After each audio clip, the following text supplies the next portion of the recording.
We're here today to put the faces to the actual names, the numbers that these folks have been throwing around in the current debt negotiations, the names and the faces of these students that are going to be vastly affected by a lot of decisions that are being made. They want to cut the Pell Grants enormously. They want to keep tax breaks for the pampered and the prosperous and nail the Pell Grants. We saw the budget that passed the House of Representatives earlier this year, the current year's budget. Cut Pell Grants. President Obama and the Democrats in the Senate stood up and said no. We understand as presidents and as responsible citizens that these are difficult times, ladies and gentlemen, and we know that.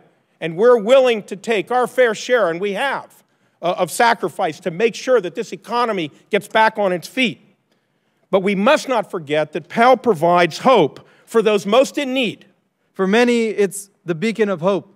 It's what we have to stay in school. It's what we have to keep us going. It's what we have to make sure that we reach that end goal. Cutting Pell is nearsighted foolishness. Yes, it reduces the deficit in the immediate term. It is a place to take some money out of the budget.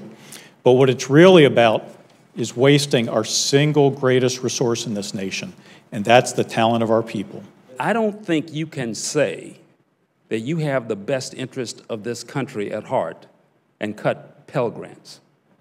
You see, this is an area where we need to invest.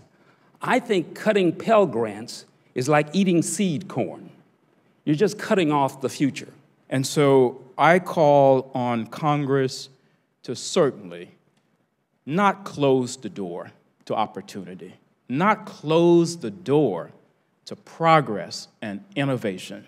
Keep that door open. The students that receive Pell Grants not only want to succeed, but they too want that opportunity to be successful.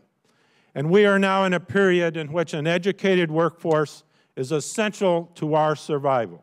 If America is going to continue to be a superpower, it needs to have super educated young people. And this is why we fight so hard. I must tell you, the people that are standing behind me are my priority, more than the millionaires and billionaires who don't need additional tax cuts. They don't need that. Our students need the Pell Grants. They need the education. Our country needs for these students to get the opportunities of this great country. That's why we're here. And so join the coalition partners, join these students behind us in advocating for Pell Grant and making sure we do our best to preserve this program as best we can. Because at the end of the day, our nation's future is at stake. Right? And we are worth the investment. Thank you all very much for coming. We really appreciate your attendance.